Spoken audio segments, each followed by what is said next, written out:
नमो अरिहन्ताणं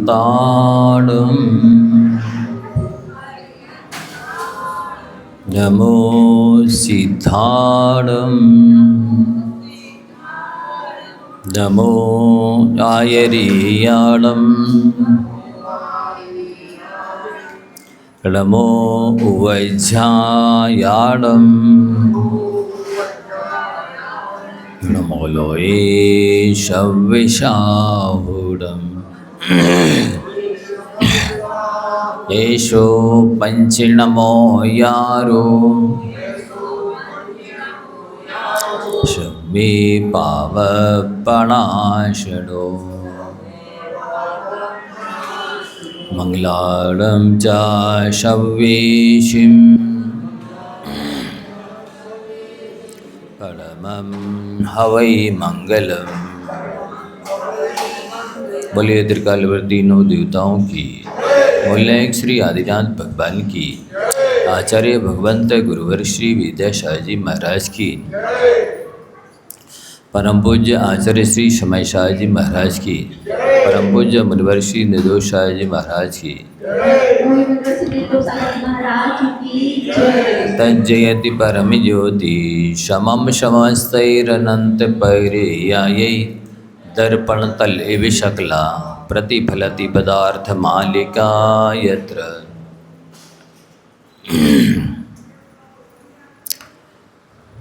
धर्मात्मा कौन होता है? सम्यक दृष्टि के कौन कौन से चिन्ह होते हैं? क्या पहचान होती है जिससे हम जाने कि हम स्वयं भी सम्यक दृष्टि हैं, या सामने वाले का भी अनुमान लगा सके कि ये सम्यक दृष्टि है या नहीं? वैसे ही शास्त्र में कहा है, सम्यक्तम वस्तुता सूक्ष्मम केवल ज्ञान गोचरम अभी अवधि स्वांत पर्याय ना तो परोक्ष ज्ञान गोचरम।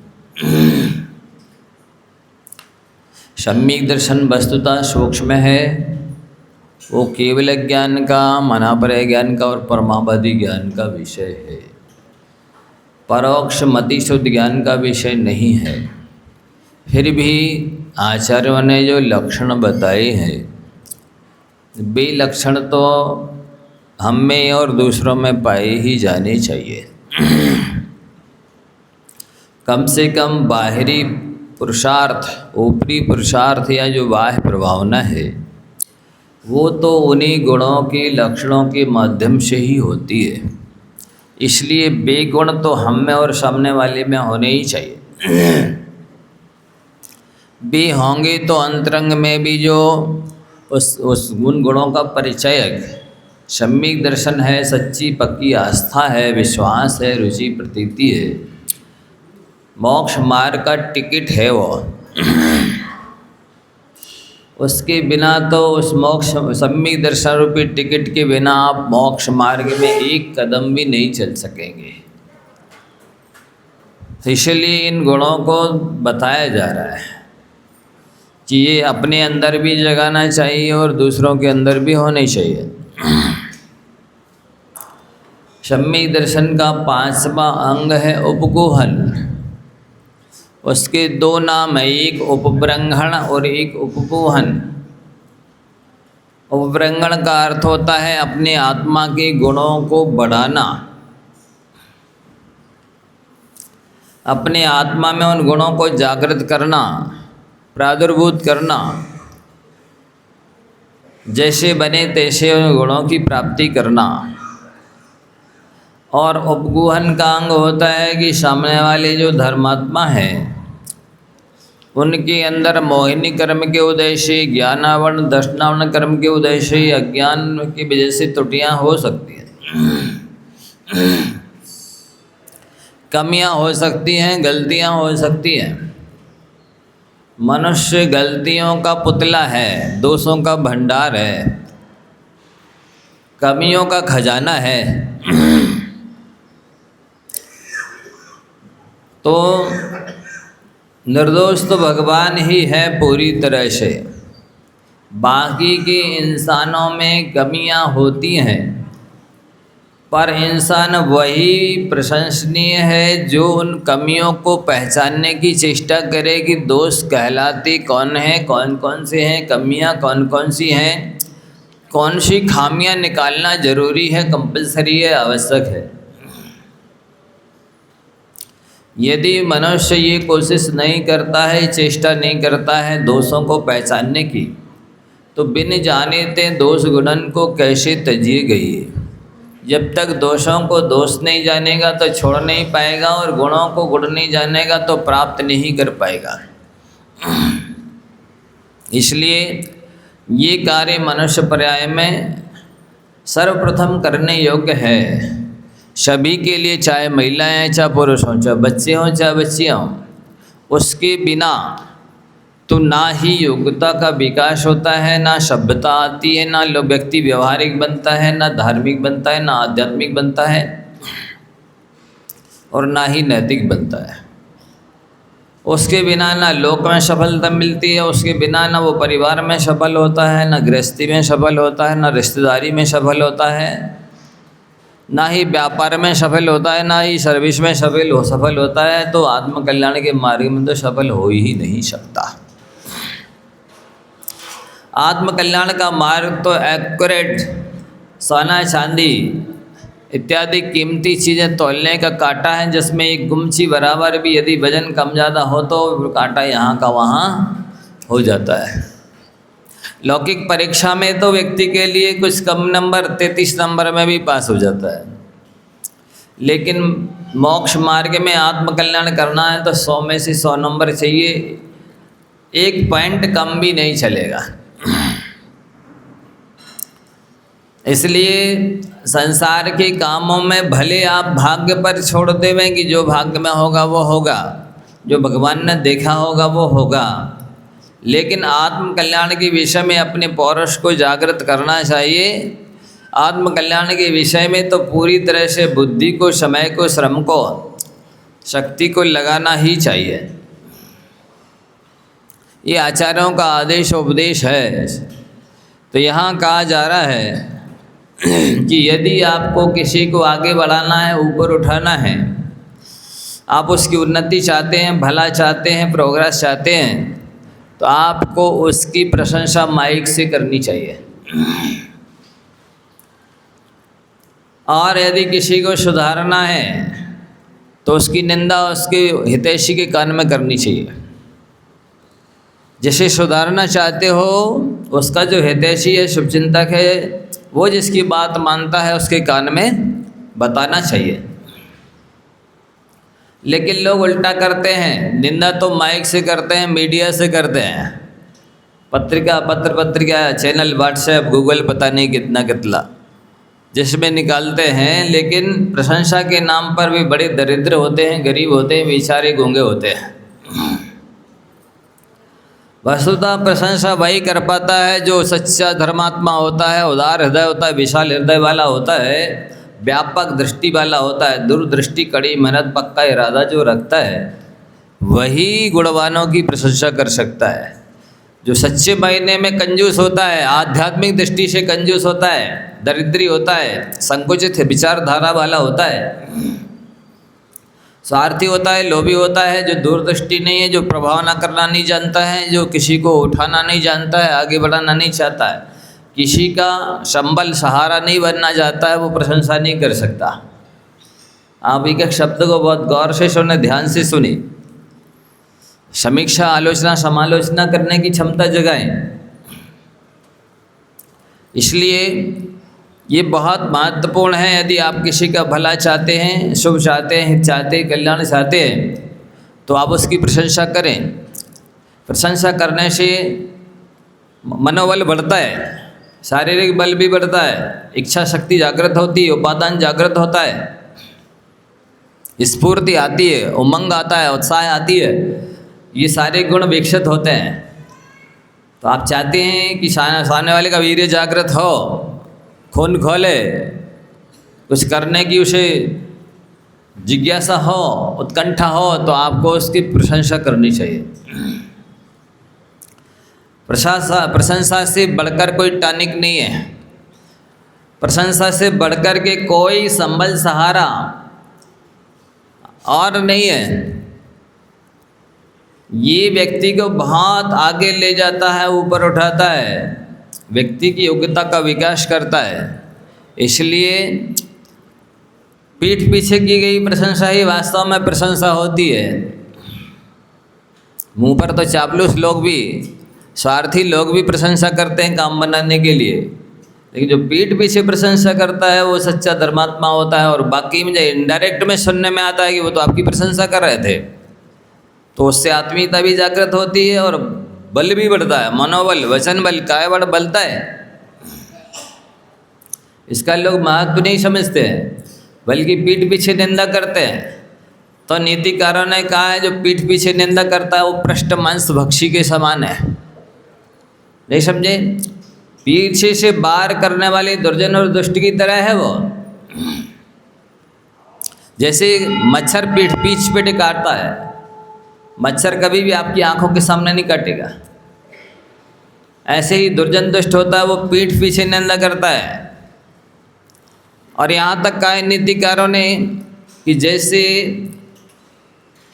माँ हाथ से अपने बच्चे का मल साफ करती है, कुत्ते और शुअर अपनी जिह्वा से मल साफ करते हैं, तो वो व्यक्ति कुत्ते और शुअर के तुल्य है जो अपनी जिह्वा के द्वारा दूसरों के दोषों का बखान करता है। अच्छी उपाधि आपको चाहिए है? मल साफ करने वाले कुत्ते और शुअर की उपाधि नीतिकारों ने दी है कि वो व्यक्ति उन निकृष्ट जानवरों की तरह है जो अपनी पवित्र जिह्वा को दूसरों के दोष को कह कर के अपवित्र करता है, दूषित करता है, गंदी करता है। मतलब वैसे देखा जाए वो माता पिता से बढ़कर है वो, क्योंकि माता तो अपने हाथ से ही मल साफ कर रही है बच्चे का, वो बेचारा जिह्वा से आपका मल साफ करके आपको उज्जवल बना रहा है, निर्दोष बना रहा है। बताइए, वो तो और बड़ा हितैषी शुभचिंतक है और बड़ा है, गुरु है। यदि आप उस दृष्टि से लेवें कि चाहे प्रत्यक्ष में निंदा करे या परोक्ष में, हमें तो अपनी अवगुणों को जान करके दूर करना है, तो आपको बहुत सहूलियत होगी, आसानी होगी। तो कई बार क्या होता है कि सामने वाला कहता है लेकिन हम अभिप्राय नहीं समझ पाते, इसका अभिप्राय उद्देश्य क्या है, क्यों ही कह रहा है। एक बार एक पड़ोसन ने पूछा अपनी पड़ोसन से कि बहन तुम्हारे घर की सुख शांति का राज क्या है? तो उसने कह दिया कि जी मेरी बिटिया तो है शक्कर और बहू है नमक है। अब सुना और बहू के कान में ये शब्द जैसे ही पड़े तो वो नाराज हो गई, अनमनी हो गई, उदास हो गई कि हमारी सासू माँ अपनी बिटिया को शक्कर की उपमा दे रही और हमको नमक की उपमा दे रही है। उसके आचार विचार में, व्यवहार में अंतर आ गया। सास का तो ऐसा कोई अभिप्राय नहीं था कि उसकी निंदा करने का। उसने पूछा बेटा कि कुछ तेरा सास खराब है, कुछ अनमनी सी लग रही है, तेरे आचार विचार में अंतर आ गया है, क्या हुआ? कुछ नहीं मम्मी, हम तो पराए घर से आए सो नमक हैं, आपकी बिटिया शक्कर है। अरे तू समझी नहीं मेरा कहने का अभिप्राय। मेरा अभिप्राय ये था कि जैसे पहले के ज़माने में क्या होता था, आज जैसे मीठा नमकीन रोज़ थोड़ी चलते थे। मीठा कभी त्यौहार में बनता था, कोई उत्सव हो, फंक्शन हो विशेष, तो नमकीन मीठा बनता। तो बोले मीठा तो कभी कभी खाते हैं, इसी तरह से मुझे अपनी बिटिया का सुख कभी कभी मिलता है, पर नमक तो प्रत्येक पदार्थ में डाला जाता है। तो मेरी बहू तो नमक के समान हर काम में आती है, और उसके बिना जैसे भोजन में बेस्वाद होता है, उसके बिना कोई भी चीज़ नहीं खाई जा सकती है, इसी तरह से हमारी बहू के बिना हमारा कोई काम नहीं चलता। मेरा कहने का तात्पर्य तो ये था बेटा। अच्छा ऐसी बात है। अब फिर बदल गया पूरा, जो का तो हो गया। तो कई बार होता ऐसा है, हम लोग सामने वाले के अभिप्राय को नहीं समझते हैं और नाराज़ हो जाते हैं, वैर बांध लेते हैं, हताश उदास निराश हो जाते हैं। और ग्रंथि पड़ जाती है, हृदय में गांठ बन जाती है, तो ये अच्छा नहीं है। फासले से फैसला सदैव अच्छा माना जाता है। फासला ने दूरी और फैसला माने निपटाना उस झगड़े के विवाद को। तो जो फासला रखते हैं वे फांस की तरह, उनको वो फासला चुभता रहता है, जैसे पैर में फांस चुभ जाती है ना, तो हर कदम में चुभती है। इसी तरह से जब किसी से फासला हो जाता है अपने निकट से संबंधी से, तो फिर हमको वो चुभता रहता है। तो फासले से फैसला अच्छा होता है, ये सदैव नीति याद रखनी चाहिए। यहाँ पर उपगोहन अंग के लक्षण में, गुणधर्म में, स्वरूप में आचार्य अमृतचंद महाराज जी क्या कह रहे हैं कि अपने धर्म को बढ़ाना। अपने धर्म क्या है? हमारा धर्म क्षमा है। अपने क्षमा धर्म को, क्षमा गुण को बढ़ाना, क्षमा आदि 10 धर्मों को बढ़ाना। कैसे बढ़ाएं? कई लोग कहते हैं, पूछते हैं कि हमको घर में बड़ी विसंगति रहती है और वो परिणाम शांति नहीं रह पाती है, परिणामों में क्षमा भाव नहीं रह पाता। तो आप लोग वो जो 10 लक्षण में पूजन पढ़ते हैं ना, उस पूजन को याद कर लिया करें। गाली सुन मन खेद न आनो। कई गाली देवे तो भी मन में खेद खिन्न मत हो। क्यों नहीं होवे महाराज, वो हमें गाली दे रहा और हम शांति से सुनते रहें, खेद नहीं आया होगा, दुख नहीं होगा कि वो हमें गाली दे रहा है। ये सब होने की संभावना तब रहती है जब आपको वो नीचे की पंक्ति याद ना हो। कौन सी? जे कर्म पूरब किए खोटे सहे क्यों नहीं जी रहा। हे जीव, हे आत्मन, तूने खोटे कर्म किए हैं पिछले जन्म में। उन खोटे पाप कर्मों के उदय से ये सामने वाला गाली दे रहा है। आपको ही क्यों दे रहा, बाजू वाले को क्यों नहीं दे रहा? इसका मतलब है कि आपके ही पाप कर्म का उदय है, इसलिए आपको वो गाली दे रहा है, बाजू वाले को नहीं दे रहा। तो गाली सुन मन खेद न आनो, गुण को अवगुण कहे अयानो। आपके अंदर गुण है, आप सेवा कर रहे हैं, प्रशंसा कर रहे हैं, परोपकार कर रहे हैं, फिर भी वो अवगुण के रूप में कह रहा है, तो भी खेद खिन्न नहीं हो। क्यों नहीं है? जब उसका हम अच्छा कर रहे हैं, उपकार कर रहे हैं और वो अपकार बता रहा है। फिर वही पंक्ति याद रखो, जे कर्म पूरब किए खोटे सहे क्यों नहीं जी रहा। अति क्रोध अग्नि बुझाए प्राणी साम्य जल्ले शीरा। क्रोध रूपी अग्नि को समता रूपी जल से बुझाओ। ये पंक्ति सब में लगाना है। कहिए अयानो वस्तु छीने, आप अपनी वस्तु लिए हैं, वो छुड़ा रहा है, फिर भी कह रहे हैं आचार्य परमेश्वर जी की गुस्सा मत करो, नाराज नहीं हो। क्यों नहीं हो? मैं जे कर्म पूरब किए खोटे सहे क्यों नहीं जी। ये गाली दे रहा है तो पाप के उदय से दे रहे हैं। गुण को अवगुण कह रहा है, आप अच्छा कर रहे हैं फिर भी बुरा कह रहे हैं। और वस्तु छुड़ा रहा है तो भी वो सब पाप के उदय से ही कर रहा है, आपके पाप का उदय है। बिना पाप के उदय के गाली नहीं दे सकता कोई किसी को। बिना पाप के उदय कोई किसी का गुण को अवगुण नहीं कह सकता, अच्छे को बुरा नहीं कह सकता, कमियां दोष नहीं निकाल सकता है। बिना पाप के उदय कोई किसी की वस्तु को छुड़ा नहीं सकता, ले नहीं सकता। कही है अयानो वस्तु छीने, वस्तु ही नहीं छीन रहा है, बांध मार। कोई आपने कोई गलती नहीं की है इस जन्म में, फिर भी वो बांध के मार रहा है, तब भी कह रहे शांति रखो, क्रोध नहीं करो। क्यों नहीं कह रहे? जब वो मार रहे हैं हमें तो सहते रहे। हाँ सहते रहो। क्यों? जो कर्म पूरब किए खोटे सहे क्यों नहीं जी रहा। आपने खोटे कर्म किए हैं तो समता से शांति से सहन करोगे तो वे कर्म निकल जाएंगे, नए नहीं बनेंगे। और शांति नहीं रखोगे, आग बबूला होगे, प्रतिकार करोगे तो वे कर्म तो उदय में आएंगे, नए कर्म पुनः बन जाएंगे। फिर बाद में सहने के लिए तैयार रहना। तो बाद में ये परंपरा नहीं चलानी है तो इसी बार इस कर्जा को चुका दो, शांति रखो। जो कुछ करना सामने वाले को कर लेने दो, शांति रखोगे तो कर्म निकल जाएंगे, नए कर्म नहीं बनेंगे। कही आनो वस्तु छीने, बांध मार बहु विधि करे, घर ते निकारे। आपने तो बढ़िया खड़े होकर अपना कोठी बंगला बनाया, अपने घर में रह रहे हो, वो आपको पकड़ के निकाल रहा है, चलो निकलो यहाँ से, फिर भी कह रहे गुस्सा नहीं करो, शांति रखो। क्यों? जीव कर्म पूरब किए खोटे सहे क्यों नहीं जी रहा। पाप कर्म का उदय है, इसलिए आपने घर बनवाया, आपका घर है, आप अपने घर में रह रहे, फिर भी वो आपको घर से निकाल रहा है। पुण्य कर्म का उदय होता तो वो तो कहता आइए साहब पधारिए जी, आप ही का घर है, आप रहिए इसमें। प्रथम युग के ग्रंथ पढ़िए, पुण्यवान जहाँ जहाँ गए, चाहे वसुदेव हो कृष्ण के पिता, चाहे कृष्ण जी हो, चाहे ये क्या बोलते अकृत पुण्य की कहानी आगे चल करके जब धन्य कुमार बने, तो जहाँ गए वहीं लोगों ने संभाला, ये वैभव आपका है, ये कन्या आप संभालिए, ये प्रॉपर्टी आप संभालिए, आप यहाँ रहिए, ऐसा लोगों ने निवेदन किया।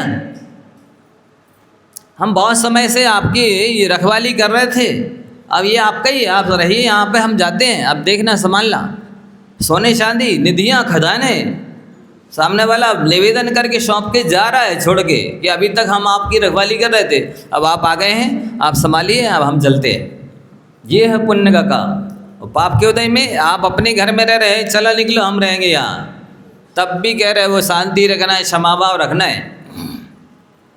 पढ़ो तो प्रथमान्यो क्या क्या लिखा, पुण्यात्मा जहाँ जाते हैं वहाँ जिस बगीचे से निकल जाए वहाँ के सारे पत्ते फल फूल फल जाते हैं, बावड़ी तालाब भर जाते हैं, फसल आ जाती है, जिस दुकान में बैठ जाए उसकी दुकान चलने लग जाती है, जिस नगर शहर में चले जाए वहाँ पर सुभिक्ष हो जाता है। ये पुण्यात्माओं का काम है। और पापात्मा जहाँ जहाँ जाते हैं, जिसमें हाथ लगाते सोना वो मिट्टी हो जाता है, जहाँ जाए वो अमृत भी जहर बन जाता है। ये पुण्य पाप का जिस पर विश्वास होगा तो वो कह रहे हैं घर से निकाले, घर से निकाल दे तो भी शांति रहेगा, ठीक है मेरे पाप कर्म को दे, जे कर्म पूरा किए खोटे सहे क्यों नहीं जी रहा, शांति रखेगा, उसको विश्वास होगा तो कर्जा चुकाना है और आगे के लिए परंपरा नहीं बढ़ाना चलाना, तो और जिंदगी भर अनंत काल तक सांप नेवला बनते रहना, एक दूसरे को खाते रहना, बदला लेते रहना है तो करते रहो, ये तो परंपरा चलती रहेगी अनंत काल तक। संख्यात असंख्यात अनंत भव तक चलता है, वैर भी चलता है, प्रेम भी चलता है, दोनों ही चलते, अनंत भव तक लिखा है। अनंतानंदी का काम यही है, संख्यात असंख्यात अनंत भवों तक। या तो किसी से राग तो राग ही चलता रहे, किसी से द्वेष तो द्वेष ही चल रहा है, वो एक दूसरे को अगले जन्म में फिर मिलेंगे, फिर बदला लेंगे, फिर मारेंगे, फिर कर्म बांधेंगे, फिर अगले जन्म में फिर मिलेंगे, फिर देखते ही फिर मारेंगे, फिर बांधेंगे, फिर बदला लेंगे, फिर अगले जन्म में फिर, यही चलता रहता अनंत भव तक। और उपकारी मिलता है, प्रेमी हितैषी शुभचिंतक मिलता है, तो एक दूसरे का सहयोग करते रहते, आपस में मिलते रहते, जुलते रहते। तो बांध मार बहुविधि करे, बहुत प्रकार से दुर्दशा कर रहा है, फिर भी शांति रखो, ना बदला लो, ना प्रतिकार करो, ना भाव खराब करो। क्यों? जे कर्म पूरब किए खोटे सहे क्यों नहीं जीता। ये विचार करना है आपको, तब आपके अंदर शांति रहेगी, क्षमता रहेगी। ये विचार नहीं करेंगे आपका खून खोल जाएगा, आप घर को सिर पे उठा लेंगे, तूफानी नेचर हो जाएगा आपका। और ये विचार करेंगे पुण्य पाप का तो शांति रहो भैया, अपने द्वारा किए हुए कर्मों का फल है ये, किसी की कोई गलती इसमें नहीं है, ये विचार करना है। तो इसी से आप लिखा ना कि धर्मो अभिवर्धनीय, 27 नंबर कार्य का देख रहे हैं आप लोग, भगवान का वर्णन चल रहा है। धर्म को बढ़ाना है, अपने आत्मा के धर्मों को बढ़ाना है, क्षमा के द्वारा क्षमा लाना है, आत्मा में विनम्रता लानी है, सरलता लानी है, संतोष लाना है, सत्य लाना है, संयम लाना है, तप करना है, त्याग करना है, दान देना है, बिल्कुल खाली होना है भीतर बाहर से। बहिरंग में पैरिका का त्याग करना है, अंतरंग में विभाव विकारों का त्याग करना है और आत्मा में लीन होना है। ये उपगुण अंग है, ऐसा कहा जा रहा है। आप अपने गुणों को बढ़ाइए, यही आपकी सच्ची संपत्ति है, यही आपकी सच्ची निधि है, यही आपको सुखी करने वाली है, यही स्वर्ग मोक्ष में ले जाने वाली है, गुण रूपी संपत्ति। गुणों से ही व्यक्ति महान होता है, गुणों से ही पूजा जाता है, सब सारा खेल गुणों का है। ये संसारी प्राणी समझ ही नहीं रहा कि महत्व किसका है, धन का महत्व नहीं है। महत्व होता तो रावण के पास क्या कमी थी, क्यों नरक में गया है? शक्ति का महत्व नहीं है। दुर्योधन के पास शक्ति बहुत थी, क्यों दुर्गति में चले गए? कंस के पास शक्ति बहुत थी, यश था। तो ये पुराने इतिहास को देखेंगे कि आप जिस चीज़ का महत्व दे रहे हैं उसकी कोई वैल्यू नहीं है। लौकिक सक्सेस धन हो, शारीरिक संपदा धन हो, शक्ति हो, और भी कोई मित्रता है किसी से, कोई भी आपके पास सोना चांदी जमीन जायदाद है, ये तो महापुरुष बात बहुत थी। चक्रवर्ती के पास क्या नहीं था? 6 खंड का वैभव था स्वभाव चक्रवर्ती के पास, ब्रह्मदत्त चक्रवर्ती के पास। क्यों सप्तम नरक में गए? मुझे उत्तर दीजिए। हाँ, 6 खंड का वैभव मायने रखता है। 32,000 मुकुटबद्ध राजा जिसे हाथ जोड़कर खड़े हुए हैं, 23,000 तो प्योर देवता लोग सेवा में खड़े 24 घंटे। 9 निधि 14 रत्नों की रक्षा करने वाले 1,000 देव होते हैं, और बाकी के सेवक। वैभव का कोई पार नहीं। मनुष्यों में सबसे ज़्यादा वैभवशाली चक्रवर्ती होता है, शक्ति संपन्न, साधन संपन्न, लेकिन वो सप्तम नरक जा रहा है। क्यों जा रहा है? क्योंकि धर्मो अभिवर्धनीय, आत्मा की धर्म की वृद्धि नहीं की, गुणों की वृद्धि नहीं की, इसलिए सप्तम नरक हो गए। तो क्षमादि 10 धर्म बढ़ाइए, 16 कर्ण भावना है, इनको भावते रहिए। ये गुण आने चाहिए, 16 गुण। 10 धर्म है और 16 भावना, 26 गुणों को ले आइए, फिर स्वर्ग बॉक्स में जहाँ चाहेंगे वहाँ स्थान मिल जाएगा, कहीं कोई कमी नहीं रहेगी। बहुत सारे गुण नहीं चाहिए, 26 गुण ले आइए, बहुत हो जाएगा। इसमें रत्नात्रय भी समाहित है, शामिल है। 10 धर्म, 16 कर्ण भावना। उत्तम क्षमा जहाँ मन होई, अंतर बाहर शत्रु न कोई। यहाँ से शुरू करिए, अंतर बाहर शत्रु न कोई, उत्तम क्षमा जहाँ मन होई। उल्टा पढ़िए इस तरफ से। उत्तम क्षमा, अंतर बाहर शत्रु ना कोई। ना अंतरंग में क्रोध आदि शत्रु रहेंगे, ना बहिरंग में कोई स्त्री पुरुष शत्रु दिखाई देगा किसी। जिसकी उत्तम क्षमा माँ जहाँ मन होई, मन में उत्तम क्षमा होगी तो ये दोनों ही शत्रु नहीं होंगे, अभाव हो जाएगा इनका। उसी के दोनों शत्रु रहेंगे, बहिरंग में स्त्री पुरुष शत्रु रहेंगे, अंतरंग में काम क्रोध आदि शत्रु रहेंगे, जिसके अंदर में क्षमा भाव आदि नहीं है। नाना भेद ज्ञान सब भाषे, उत्तम मार्दव विनय प्रकाशे। यहाँ से उल्टा पड़ी, नाना प्रकार के भेद, श्रुत ज्ञान की समुद्र बराबर श्रुत ज्ञान है, वो सारा आपकी बुद्धि में ज्ञान में भाषित प्रतिभाषित हो जाएगा। किसके? उत्तम मार्दव विनय प्रकाशे। उत्तम मार्दव धर्म हो, विनय हो आपके अंदर, सारा ज्ञानावरण कर्म नष्ट हो जाता है। कोई द्वार संग पड़ता नहीं है, विनय अंदर में आती है। ये तप है, ये धर्म है, ये जैसे ही आता है तो ज्ञान अपना कर्म चूर चूर हो जाता है, नष्ट हो जाता है, पूरा सब कुछ झलकने लग जाता है। ऐसी विनय अपने अंदर लाइए, ऐसा धर्म, ऐसा तप अपने अंदर लाइए। ये उपभ्रंगण अंग है, ये भगवान दूसरा उसका नाम है। अपने गुणों को बढ़ाएंगे आप ही। पर के भरोसे यदि कल्याण होता तो अभी तक कवि का गधा मास्टर बन गया होता। पर के भरोसे नहीं होगा, स्वयं को करना होगा। आज करो चाहे अनंत काल बाद करो, रास्ता तो यही है। जब भी कभी कल्याण की इच्छा हो जाएगी आपकी तो यही करना पड़ेगा। इसलिए खैर कुशल इसी में है कि अपने लक्ष्य की ओर बढ़ो। लक्ष्य पूर्व की ओर है, आप पश्चिम की ओर मुँह करके दौड़ेंगे तो लक्ष्य से दूर ही होते चले जाएंगे। लक्ष्य की ओर आओ, अपने लक्ष्य की ओर मुख करो। ये कह रहे हैं धर्मो अभिवर्धनिया सदा आत्मनो मार्दवादी भावनिया। क्षमा न लेकर के मार्दव से शुरू किया है। क्षमा वाणी कह देते तो अकेली क्षमा ही वाणी नहीं है, मार्दव वाणी, आर्जव वाणी, शौचवाणी, सत्यवाणी हो जाती है। सब 10 धर्मों की वाणी हो जाती है, भले अकेली क्षमा वाणी का है। जब 10 धर्म हृदय में आ जाते हैं तो वाणी में भी वो झलकने लग जाते हैं। इसी तरह से मार्दव आदि से कहा है, इसका मतलब है कि क्षमा आदि 10 धर्म है, इनको आत्मा में बढ़ाओ। जितना ज़्यादा बढ़ाओगे उतना ज़्यादा सुख शांति पाओगे, पुण्य पाओगे, स्वर्ग मोक्ष में ऊंचा स्थान पाओगे। तो ये करना है। और पर दोष निगोहनम अपि, पर के दोषों को ढकना ये आपका कर्तव्य है, फर्ज है, उत्तरदायित्व है, धर्म है, आवश्यक है, सम्यक दर्शन की एक अंग है। आप जैसे अपनी लाज को कभी उगाड़ के रखते हैं? बोलो, नंगे घूमते हैं? नहीं, तो ऐसे इससे भी कहीं ज़्यादा आपको दूसरे को दोषों को ढकने में प्रयत्न करना है, ये आपका कर्तव्य है, फर्ज है। लेकिन लोग अपने बेटा बेटियों के तो हजारों लाखों करोड़ों अवगुण होंगे, छुपा के रखेंगे। अच्छा बताइए, क्या आप जैसा अपनी बेटी के साथ व्यवहार करते हैं क्या वैसा बहू के साथ करते हैं? नहीं करते हैं तो वो कैसे आपको माँ मान लेगी? वो भी तो सास ही मानेगी ना। स्वयं की बेटी 12 बजे तक सोती रहे, कोई ऑब्जेक्शन नहीं है, तकलीफ नहीं है। बहू सो जाएगी तो आपको कैसा लगेगा 12 बजे तक? है बोलिए, सोती रहने दो, बेटा को कमज़ोर है, वो मेहनत करके आई है।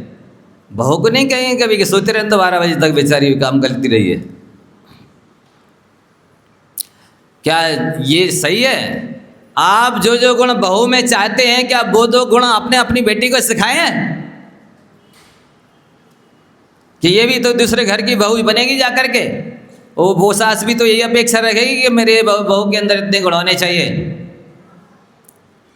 बेटी कुछ भी नहीं करे तो हमारी बिटिया रानी है, बहू कुछ नहीं, ये राक्षसी है, केवल खाना जानती है, कुछ नहीं जानती है, इसकी माँ ने कुछ नहीं सिखाया। ये न्याय नहीं है, ये न्याय है। आप जो जो गुण बहू में देखना चाहते हैं, वे सारे गुण बेटी में भी आपको उत्पन्न करने चाहिए, सिखाने चाहिए। कुछ भी नहीं सिखाएंगे, पड़ी रहने दो, हम सब बर्तन मांज लेंगे, कपड़े धो लेंगे, भोजन बना लेंगे, जाओ बेटा तुम तो आराम से पढ़ो। ना उसको नाश्ता बनाना सिखाया, ना भोजन कराना बनाना सिखाया, ना घर के कोई भी काम करना सिखाया। और बहू आ जाए, अरे तेरी माँ ने कुछ नहीं सिखाया, तुझको कुछ नहीं आता, जबकि बेचारी दिन भर काम करती है। उससे नहीं पूछेंगे तूने नाश्ता किया कि नहीं, तूने भोजन किया कि नहीं, तेरा स्वास्थ्य तो ठीक है कि नहीं? नहीं, तू तो दिन भर बिल्कुल लगी रहे कोल्हू के बैल की तरह, तब भी कहेंगे इससे कुछ नहीं आता, ये कुछ नहीं करती है, हलाल है, आलसी है। ये न्याय है क्या? ये अन्याय है। वैसा आप उसके साथ व्यवहार करोगे तो वो आपके साथ कैसा करेगी? जैसी आप बहू चाहते हैं वैसी बेटी को तैयार कीजिए, जैसा बेटी के साथ व्यवहार करते हैं आप वैसी बहू के साथ करिए। ये न्याय है, ये उपगुण अंग कह रहा है। बेटा बेटी में हजारों गुण हैं, फिर भी राजा बेटा रानी बिटिया, और दूसरों के लिए जरा सा अवगुण देगा, ओ फलाना तो ऐसा है, फलानी तो ऐसी है। ये कौन सा न्याय है? ये उपगुण अंग है। विचार कीजिए, न्याय नीति से चलिए तो ही सफल होंगे। आज माताएं इस तरह से बिगाड़ रखा है बेटा बेटियों को, कभी 12 बजे 10, 11, 1 बजे सो उठ रहे हैं। ये कोई तरीका है सोने का उठने का? और कोई टोके तो तुम सोने नहीं देते हो उनको, उल्टा लड़ने के लिए, बहस करने के लिए तैयार हो जाएंगे। पराए घर जाकर के ऐसे सोएगी, उस घर में क्या स्वर्ग बनेगा कि नरक बनेगा? आपको सिखाना चाहिए कैसे देव पूजा करनी है, कैसे गुरुओं की उपासना करना है, कैसे स्वाध्याय करना है, कैसे संयम पालना है, कैसे तप करना है, कैसे दान करना है, क्या पानी छानने से होता है, कैसे आटे मसाले की मर्यादा होती है। नहीं सिखाएंगे तो वो क्या जानेंगे? आपकी पीढ़ी के बाद में दान पूजा सब बंद हो जाएंगे। ये इतनी अज्ञानता लोगों में छाई है। महिला इतना पक्षपात करती है, भेदभाव करती है, फिर रोती बैठी रहती है, मेरी बहू तो मेरी बात ही नहीं मानती है, मुझको बना के नहीं देती है, गिलास पानी भर के नहीं देती है। आपने कब बिटिया जैसा उसे माना? कैसा व्यवहार उसके साथ किया है और करती हो? क्या उसके साथ भावना रखती हो? और कैसा बिटियों को तैयार कर रही हो आप? क्या आपने पढ़ा लिखा करके केवल दूसरे के घर दे दिया, अब वो जाके बैठी कुर्सी में, हमसे कुछ नहीं होता है, होटल से ले आओ, भोजन बना बनाया मंगवा लो, या होटल चलो वहीं भोजन करने के लिए। ऐसे गृहस्थी चलती है?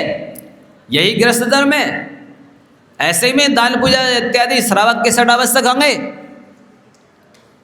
कितना अन्याय है ये कौन बिगाड़ रहे? धर्म की परंपरा कौन समाप्त कर रहे? पक्षपाती महिलाएं, बीना की नहीं। ये तो इसमें चल रहा ना चैनल में, इसलिए उन बाहर वालों से कह रहे हैं। ये इतना गलत हो रहा है, महिला इतना पक्षपात किया जा रहा है कि बेटा बेटी के लिए कुछ भी गुण नहीं सिखा रहे हैं, केवल पढ़ लो पढ़ लो पढ़ लो जाओ। उस लौकिक शिक्षा में ऐसा कुछ भी नहीं सिखाया जाता है। कैसे बड़ों की विनय करना, कैसे उपकारियों की आज्ञा मानना, कैसे अतिथियों का सत्कार करना, कैसे अपने गृहस्थ धर्म का निर्वाह करना, अपने उच्च कुल के अनुरूप जैन धर्म के अनुरूप किस तरह से अतिथि सत्कार करना, आतिथ्य करना, अतिथि संविभाग करना, कुछ भी नहीं सिखाती हैं महिलाएं। उनसे सीखना चाहिए। क्या जाओ बेटा बर्तन भी मांजो, ऐसे मांजे जाते हैं, ऐसे कपड़े धो, ऐसे सफाई करो, ऐसे ही आटा मसाला पानी ऐसे छानो, इसलिए छाना जाता है, इसकी मर्यादा 48 मिनट की है छने पानी की। छना पानी खून के बराबर है, इसमें तृष स्थावर दोनों जीव रहते हैं। ये सिखाना चाहिए। नहीं तुम तो जाओ पढ़ो, हम सब कर लेंगे। अब वो बड़ी हो गई शादी के लायक, अब वो आपकी बात नहीं मानती, मोबाइल लेके बैठी है दिन भर। ये क्या है?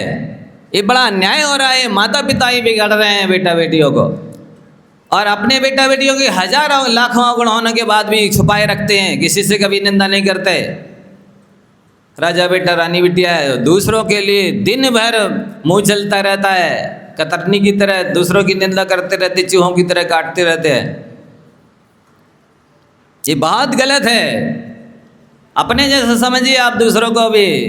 ये आपको अनंग सिखा रहा है बंधु। हम भी तो वहीं से आए जहां आप बैठे हैं, सब कुछ देखते सुनते चले आए हैं। ये सारी की सारी स्थितियां हैं। बेटा बेटी को दूल्हा से जलाते हैं और बहू के लिए कोल्हू के बैल की तरह न जाते हैं। हाँ नहीं हो गया, हो गई उल्टा। ऐसा तो करना ही पड़ेगा। जब आप अन्याय करेंगे तो सामने वाला भी अन्याय पर उतारू हो ही जाएगा। आप कब उसके पास न्याय नीति का व्यवहार कर रहे हैं? यदि जैसे ही आए पहले दिन से बहू तो बिटिया की तरह गले से लगा ले, वो तो आपको माता की तरह चरणों में झुक जाएगी। सब सास बनती है, मैं सास हूँ जे पराए घर से आई है, मेरे अनुसार चल। 4-6 महीने वो सबका नेचर देख लेती है। नहीं समझे? वो पहले गाय बन के आती है, फिर वो दुर्गा बन जाती है और शेर पर सवार हो जाती है। हाँ बेटा अब चलो मेरे अनुसार, ऐसा करना है तुमको, अन्यथा खैर नहीं होगी तुम्हारी। नहीं हम जा रहे रिपोर्ट करने के लिए। अभी दहेज का और ये और दुनिया भर की 10-5 लगा देते हैं आपके ऊपर केस। अब बेटा तुम्हारा वही कोर्ट कचहरी ही जिनालय होगा, वकील है आपके गुरु होंगे, और जो दान दक्षिणा उनके लिए दोगे यही दान पूजा होंगे। करते रहो बेटा जिंदगी भर, अब तुम्हारी अकल ठिकाने आएगी।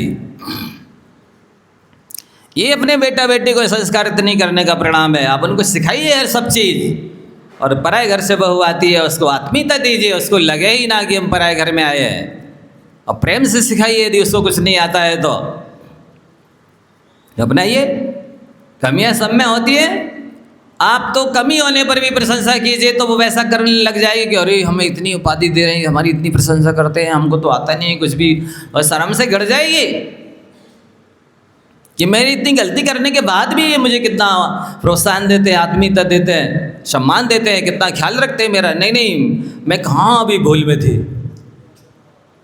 तुरंत आपके साथ लग जाइए कि नहीं नहीं मुझे बताइए, मुझे भी सिखाइए, मुझसे नहीं आता है।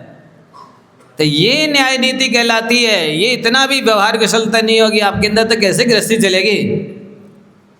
आज सब बेटा बेटी अलग हो रहे हैं। तो 2 प्राणी थे, 2 ही रहोगे बस, या तो बाहर चले जाएंगे या फिर यहाँ रहते हुए भी अलग हो जाएंगे। पिछले जन्म में भी ऐसे ही न्याय नहीं किया, अन्याय किया, पक्षपात किया, इसलिए जन्म में या तो बेटा है या बेटी नहीं है, बेटी है तो बेटा नहीं है। इस जन्म में फिर कर रहा पक्षपात, अगले जन्म में और क्या होगा देख लेना। ये व्यवहार ठीक नहीं किया जा रहा है, अपने कर्तव्य का पालन नहीं किया जा रहा है, फर्ज का निर्वाह नहीं किया जा रहा है। छोटे से ही उनको सिखाना चाहिए हर काम। अपने हाथ से अपने कपड़े धो बेटा, इससे स्वावलंबी बनते हैं, आलस दूर होता है, स्वस्थ रहते हैं, कम पानी नरमा साबुन लगता है। हर चीज़ सिखाइए। अपने साथ में हाथ पकड़ के मंदिर लाइए, लो बेटा ऐसे ये पूंजी चढ़ाई जाती है, ऐसे पूजा की जाती है, ऐसे दान किया जाता है, लो अपने हाथ से डालो गुल्लक में पैसे, इससे पुण्य बढ़ता है, सारे काम सिद्ध होते हैं बेटा। ये हमेशा करते रहना है अपन को, इसको कभी बंद नहीं करना। हैबिट पड़ जाएगी, आगे अपने आप करते रहेंगे। कभी लाए ही नहीं मंदिर के लिए। आप सब लोग निपुते हैं क्या? कोई बेटा बेटी नहीं है तो क्यों नहीं आते हैं? जब है तो नहीं महाराज जी वो बात नहीं मानते। आपने कम मानी है जब वो गर्भ में थे। कितनी नखरेबाजी की है, कितनी मस्ती की है, कितनी विषय आसक्ति की है, दुनिया भर के कर्म किए हैं, वे सारे संस्कार उसमें पड़ गए। जिस समय गर्भ में आई थी संतान, उसी समय से ब्रह्मचर्य से रहते, संयम से रहते, दान पूजा करते, सत्संगति करते, तो ये सारे संस्कार पड़ जाते उसमें। और शुरू से स्वयं चरित्रवान होते, समय से उठते जागते, देव पूजा इत्यादि करते, तो वो देख देख करके सब सीख जाते। करके दिखाओ, कहने से नहीं सीखेगा आज के ज़माने का व्यक्ति। कुछ करके खुद नहीं चाहते हैं। पति पत्नी दिन भर नोक झोंक करते रहेंगे, एक दूसरे की गांठ-छांट करते रहेंगे, लड़ाई झगड़े करते रहेंगे, कलह क्लेश करते रहेंगे, हाथ मुंह चलाते रहेंगे, कहीं मुंह चलेगा कहीं हाथ चलेंगे। तो ये सब देखते रहते हैं बच्चे बच्चियाँ, तो वही तो सीखेंगे।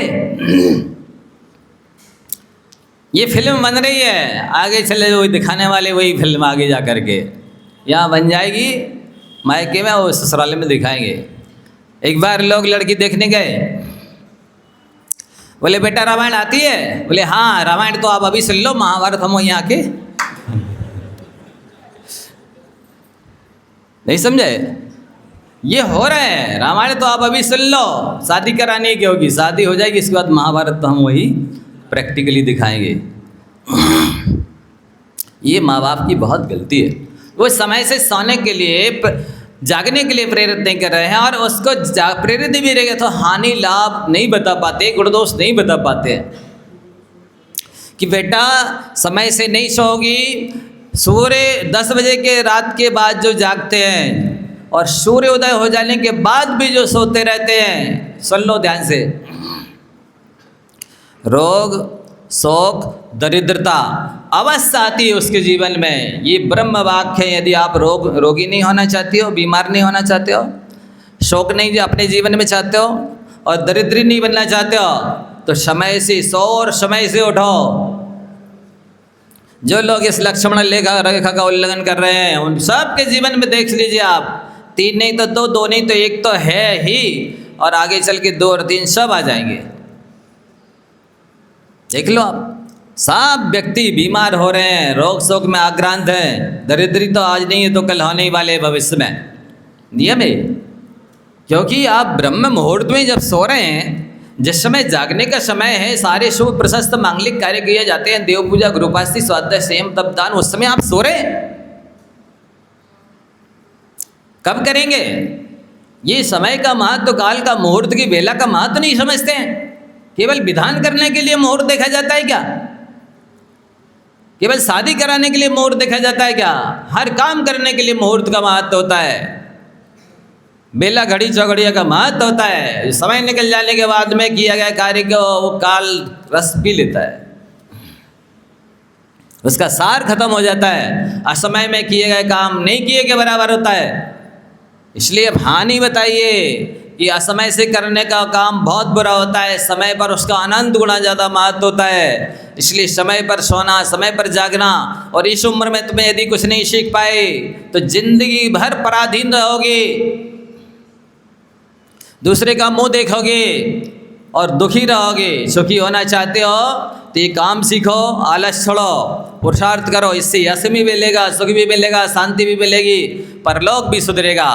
और नहीं सीखा तो ये अपयश होगा, निंदा होगी, अशांति रहेगी, बेचैन रहोगी, दूसरा का मुंह देखती रहोगी और नरक पशुगति में जाओगे। समझाना नहीं आता है, हानि लाभ गुण दोष बताना नहीं जानते हैं, मानता नहीं है। कैसे माने? आपको मनाना आना चाहिए। तो जैसे अपने लाखों करोड़ों अवगुण होते हुए भी अपने बेटा बेटी के अवगुण छुपाते हो, ऐसे ही आपका कर्तव्य है कि दूसरों के अवगुणों को भी छुपाओ। जैसे अपनी लाज को ढक के रखते हो, दूसरों की लाज को भी ढक के रखो। ये कर्तव्य है। और सुधारने की आपकी इच्छा है तो जो हितैषी शुभचिंतक है उसका, जिसकी वो बात मानता है, उसके कान में जाके कहो, इसके अंदर ये अवगुण है, ये कमी है, ये दोष है, इसे बताओ और इसकी हानि बताओ। और दूसरा इसके विपरीत काम बताओ जिससे लाभ होता है, गुण होता है, भला होता है। टेक्निक भी बताओ, कैसे दोष छूटेगा और कैसे गुण आएगा। ये 4 चीज़ें आप बताइए, पशु भी सुधर जाएगा। क्या हानि है, क्या लाभ है, क्या गुण है, क्या दोष है, और कैसे दोषों से बचें, कैसे गुणों को ग्रहण करें। ये टेक्निक, तरीका अब बताइए कितनी चीज़ें हो गई? 5, हानि, लाभ, गुण, दोष और हानि को छोड़ने का तरीका, लाभ को प्राप्त करने का तरीका, और साथ ही किसने ऐसा किया जिसको हानि हुई उसका दृष्टांत दीजिए। किसने इस ढंग से किया जिससे लाभ हुआ उसका दृष्टांत दीजिए। पशु भी समझ जाएगा, तोता भी सीख जाएगा, सुधर जाएगा। मनुष्य की तो बात ही क्या, आपको समझाने नहीं आता है कि बेटा तुम जो कर रहे हो उससे क्या हानि होगी और ऐसा करोगे तो क्या लाभ होगा, इसमें क्या गुण है, उसमें क्या गुण है। तो ये सारी चीज़ें आज स्वाध्याय की कमी होने की वजह से, सत्संग नहीं करने की वजह से, संस्कार अच्छे नहीं देने की वजह से ये नरक बन रहा है।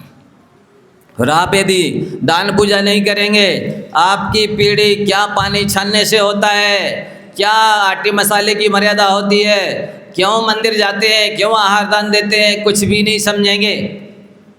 अगली पीढ़ी से ही दान पूजा सब समाप्त हो जाएगा, धर्म तीर्थ बिल्कुल लोप प्राय हो जाएगा। इक्का दुक्का रह जाएंगे दान पूजा करने वाले, और नाम मात्र के कोई लोग रह जाएंगे मंदिर आदि आने वाले।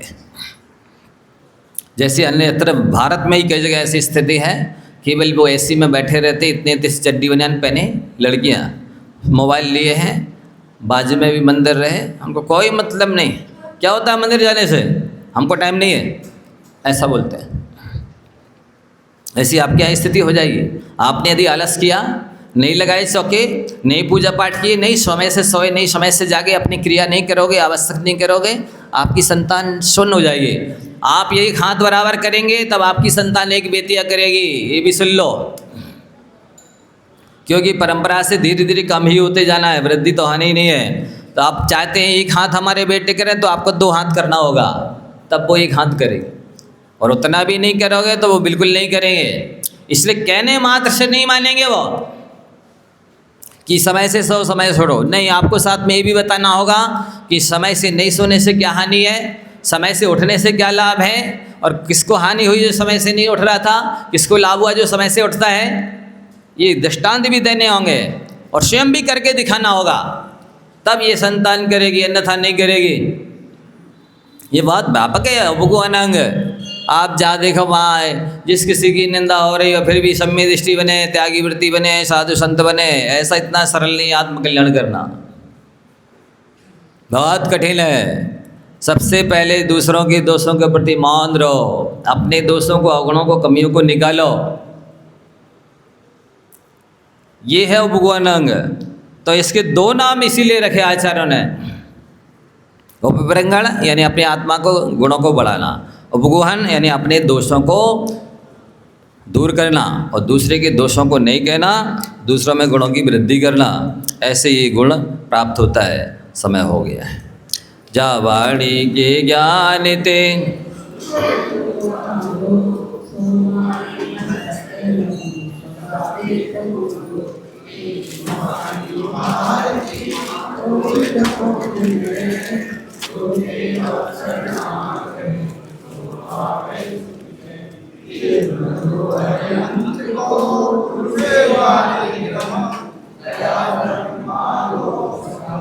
Thank you.